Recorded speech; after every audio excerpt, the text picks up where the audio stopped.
প্রিয় শিক্ষার্থী, অনেক অনেক শুভেচ্ছা জানিয়ে আজকের ক্লাস শুরু করছি।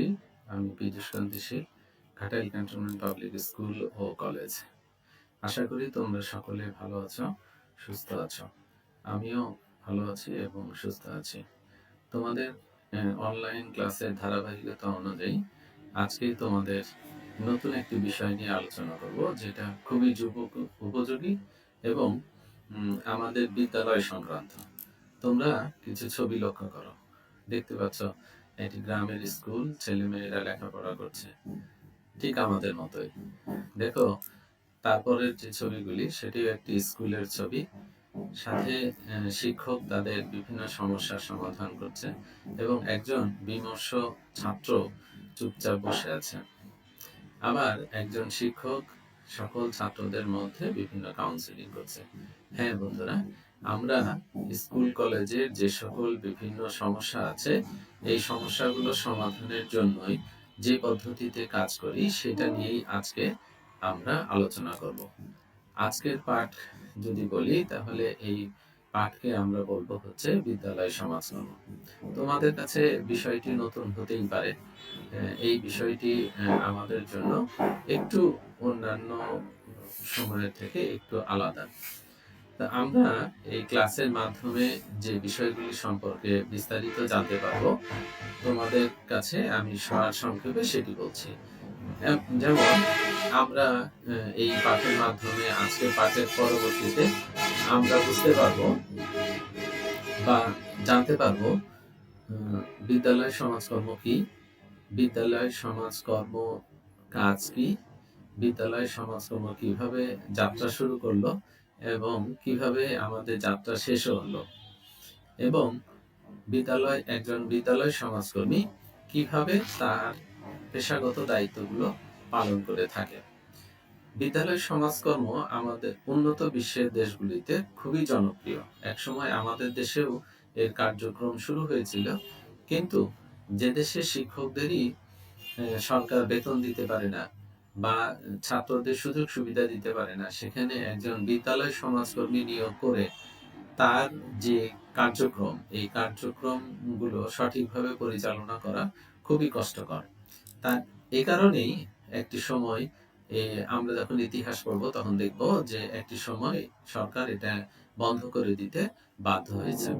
এখন আসো আমরা আগে ধারণা নিই বিদ্যালয় সমাজকর্ম বলতে সাধারণত কি বুঝি। তোমরা নাম শুনেই বুঝতে পারছো, বিদ্যালয় এবং সমাজকর্ম মানে হচ্ছে সমাজের উন্নয়নের জন্য কাজ। আর এই কাজটা হবে বিদ্যালয়ের মধ্যে। তাহলে কি ধরনের হতে পারে? তোমরা খেয়াল করো, স্ক্রিনে তোমাদের দিয়েছি আমি। এখানে বলা হয়েছে বিদ্যালয় পরিবেশের সাথে শিক্ষার্থীদের খাপ খাইয়ে নিতে সমাজকর্মের যে শাখা কাজ করে তাকেই বিদ্যালয় সমাজকর্ম বলে। আমি আরেকটু সহজ করে দিচ্ছি। খাপ খাওয়াই নিতে বলতে হচ্ছে যে অনেক সময় অনেক শিক্ষার্থী বিভিন্ন সমস্যা নিয়েই প্রতিষ্ঠানে আসে বা থাকে। তাদের এই সমস্যার সমাধান করতে বা পরিবেশের সাথে সামঞ্জস্য বিধান করতে বা বিদ্যালয়ের কাজগুলি সুষ্ঠুভাবে সম্পন্ন করার জন্য তাকে মানসিক, শারীরিক এবং অর্থনৈতিকভাবে যে সাপোর্ট দেওয়া হয়, সেটাকেই বলা হয় বিদ্যালয় সমাজকর্ম। আর এই কর্মটি যিনি করেন, তিনি হচ্ছেন একজন বিদ্যালয় সমাজকর্মী। এখানে আসলে দেখো, স্কিড মোর একটি সংজ্ঞা দিয়েছেন। এখানে সংজ্ঞায় তিনি এভাবে বলছেন, school social work is a service to children who have social and emotional problems with interfere with children school administration adjustment school adjustment। তার মানে হচ্ছে, আমরা বাংলায় আসছি পরে, তোমাদের পরের স্লাইডে আমি বাংলায় এটা করে দিয়েছি। তারপর হচ্ছে বিদ্যালয় সমাজকর্ম সাধারণ অর্থে হচ্ছে বিদ্যালয় সমাজকর্মের সেই শাখা যার মাধ্যমে বিদ্যালয়ের ছাত্রছাত্রীদের বিদ্যালয় প্রদত্ত সুযোগ সুবিধা ব্যবহারে সাহায্য করা হয়, যাতে তারা তাদের সমস্যা সমাধান করে শিক্ষার লক্ষ্য অর্জন করতে পারে। তোমাদের আগেই স্কিডমোরের যে ইংরেজি সংজ্ঞাটা দিয়েছি, তারই বঙ্গা অনুবাদ হচ্ছে এরকম: বিদ্যালয় সমাজকর্ম হচ্ছে এমন একটি সেবা কার্যক্রম যাতে সামাজিক ও পারিপার্শ্বিক অবস্থার প্রভাবে যেসব শিক্ষার্থী বিদ্যালয়ের পরিবেশের সাথে সামঞ্জস্য বিধানে ব্যর্থ হয়ে বিদ্যালয় প্রদত্ত সুযোগ সুবিধা থেকে বঞ্চিত হয়, তাদেরকেই সহায়তা করা হয় এই বিদ্যালয় সমাজকর্মের মাধ্যমে। তার মানে তোমরা বুঝতেই পারছো যে সমস্যা যুক্ত যে সকল শিক্ষার্থীরা তাদের তাদের লেখাপড়া চালিয়ে যেতে অনেক সময় ব্যর্থ হয়, তাদেরকে বিভিন্নভাবে সহযোগিতা করাটাই হচ্ছে বিদ্যালয় সমাজকর্মের কাজ। মজার ঘটনা হচ্ছে যে আমাদের মতো দেশেই কিন্তু আসলে বিদ্যালয় সমাজকর্ম বেশি দরকার, কিন্তু দুঃখজনক হলেও সত্য যে আমাদের দেশেই এই প্রোগ্রামটাকে বন্ধ করে দেওয়া হয়।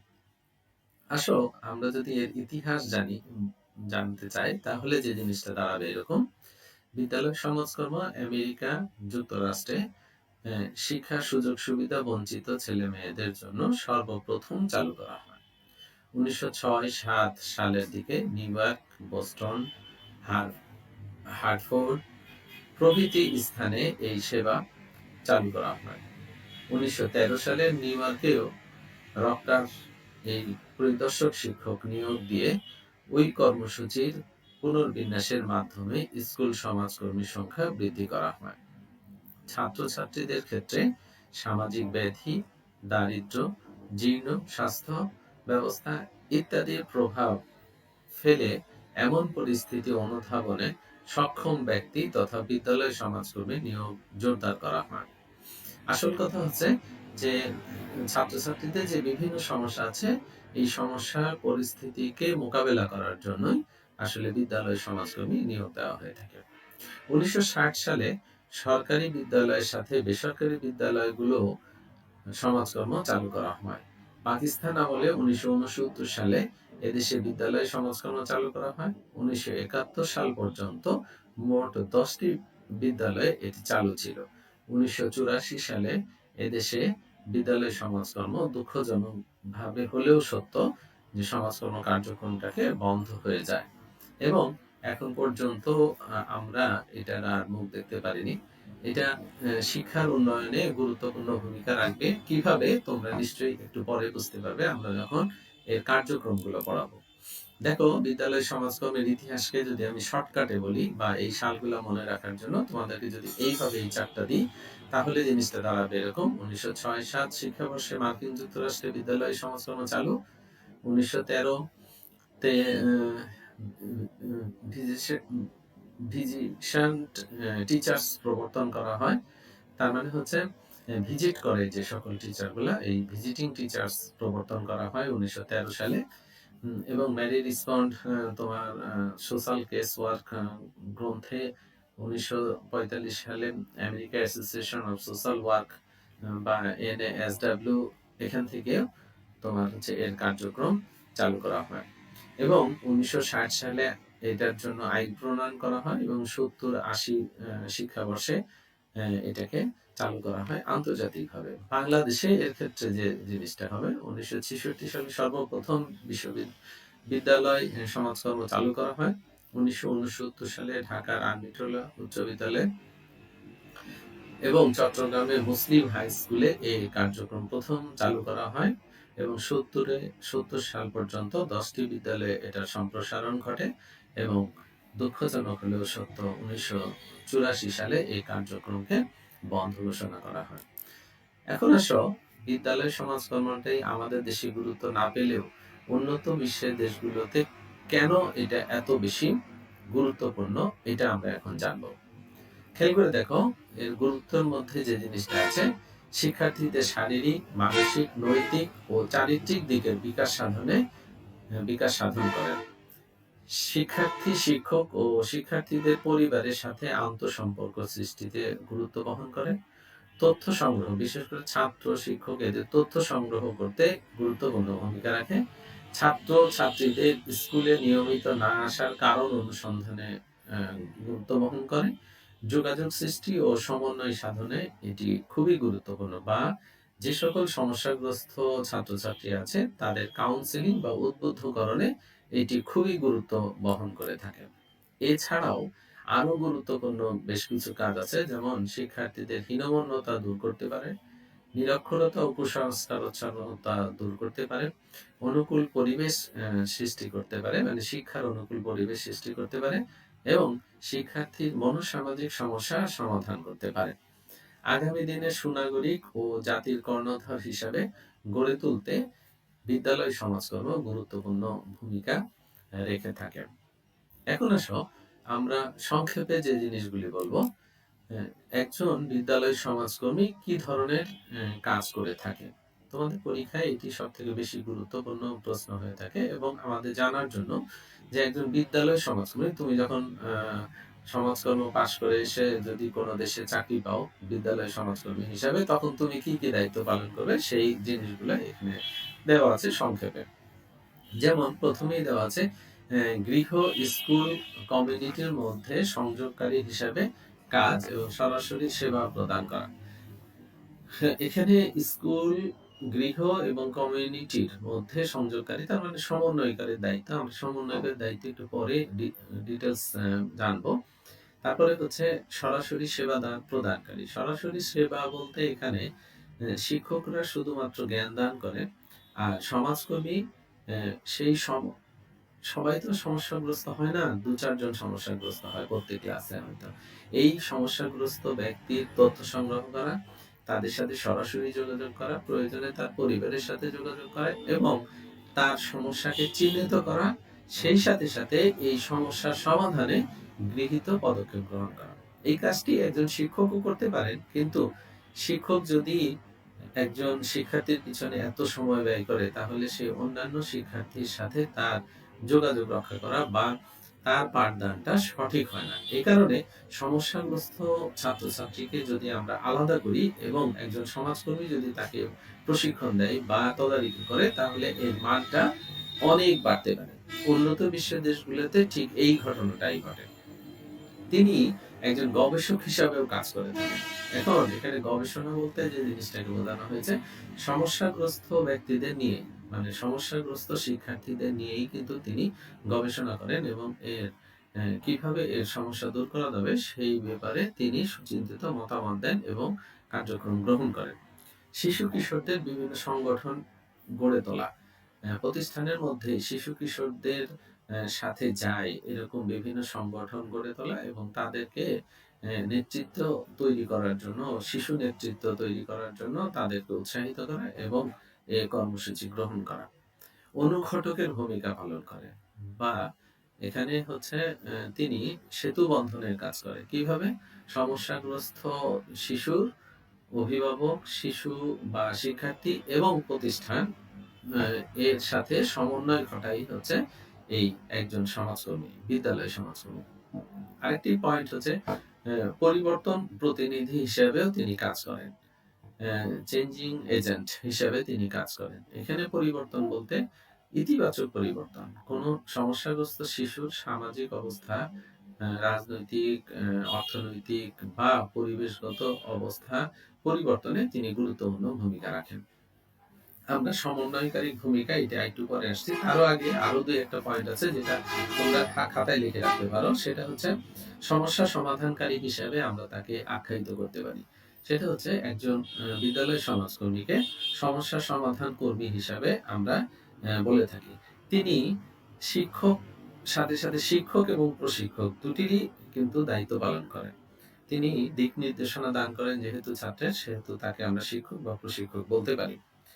আরেকটি বড় ব্যাপার হচ্ছে তিনি পরিবর্তনের প্রতিনিধি হিসেবে কাজ করে। তোমাদের একটু আগেই বলেছি, শিক্ষার্থীর সম্ভাবনার উন্নয়নে গুরুত্বপূর্ণ ভূমিকা রাখেন তিনি।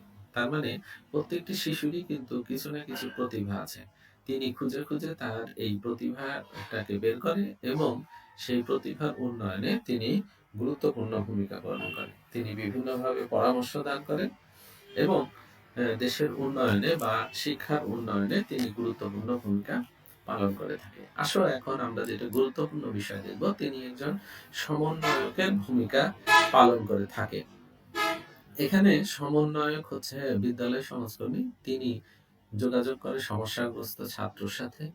ছাত্রের সমস্যা উৎপত্তির জন্য তিনি তার অভিভাবকের সাথে কথা বলেন বা তথ্য সংগ্রহ করেন এবং এই অভিভাবকের সাক্ষাৎকারের মাধ্যমে ছাত্রের সমস্যা উদ্ঘাটন করেন এবং বিদ্যালয় কর্তৃপক্ষের মাধ্যমে তিনি কার্য সম্পাদন করার জন্য সচেষ্ট হন। এবং তিনি প্রয়োজনে শিক্ষকের সাহায্য নিতে পারেন।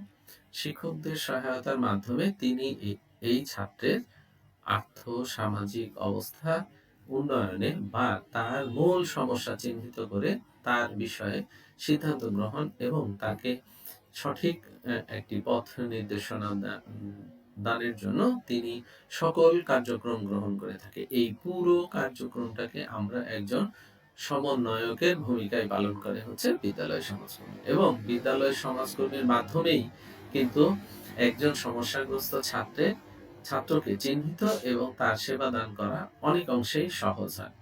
উন্নত বিশ্বের দেশগুলোতে টিচারের সাথে সাথে সাথে একজন বিদ্যালয় সমাজকর্মী কিন্তু গুরুত্বপূর্ণ দায়িত্ব পালন করে, যে জিনিসটা এখন আমরা প্রাতিষ্ঠানিকভাবে শিক্ষকরাই করে থাকি। কিন্তু সকল ছাত্রের সমস্যা সমাধান করা বা একটা ক্লাসের মধ্যে 10 জন ছাত্র যদি সমস্যাগ্রস্ত হয়, তাহলে একজন শিক্ষকের পক্ষে এই সার্ভিসটা দেওয়া সম্ভব না। এই ক্ষেত্রে আমরা তো আসলে সমস্যার মধ্যেই বসবাস করি। আমাদের ছাত্ররাও বিভিন্ন সমস্যার মধ্যে থাকে। এই কারণে শিক্ষক যেমন প্রয়োজন, তার থেকে আমার কাছে গুরুত্বপূর্ণ মনে হয় এই কাউন্সেলিং বা এই বিদ্যালয় সমাজকর্মী একজন থাকা খুবই গুরুত্বপূর্ণ। এবং আমাদের দেশে বড় বড় যে প্রতিষ্ঠান, নামধারী যে প্রতিষ্ঠানগুলো এখনো আছে, তারাও কিন্তু একজন সাইকিয়াট্রিস্ট বা বিদ্যালয় সমাজকর্মী নিয়োগ করে থাকেন।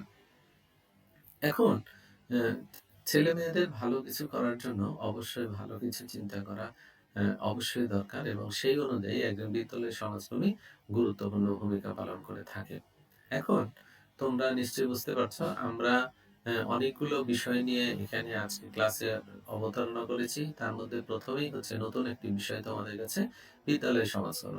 এখানে আমরা আলোচনা করেছি বিদ্যালয় সমাজকর্ম কাকে বলে, বিদ্যালয় সমাজকর্মীর কি কি কাজ, সমন্বয়ক হিসাবে তার কি কাজ, এবং বিদ্যালয় সমাজকর্মের গুরুত্ব, এটা নিয়ে আমরা আলোচনা করেছি। এখন এই আলোচনা থেকে তোমাদের যদি কোনো প্রশ্নের উদ্বেগ হয়, তাহলে তোমরা অবশ্যই আমার সাথে আলোচনা করবে। টেলিফোনে আলোচনা করতে পারো, প্রয়োজনে ভাইবারের ইনবক্সেও তুমি তোমার সমস্যাগুলো লিখে আমার সাথে আলোচনা করতে পারো। আমি তোমাকে এই সমস্যার সমাধান দিয়ে দিব, বা তুমি যদি মেসেজও করে রাখো, তাহলে আমরা পরবর্তী যখন ক্লাস নিব তখন তোমার এই সমস্যাগুলো আমরা সমাধান করব। আসো আমরা একটা ছোট্ট বাড়ির কাজ তোমাদের দিয়ে রাখি। যদিও আমাদের এই বিদ্যালয় সমাজকর্মটা এতটা জনপ্রিয় না, বা এক সময় ছিল, এটাকে বন্ধ করে দেওয়া হয়েছে অর্থনৈতিক কারণে।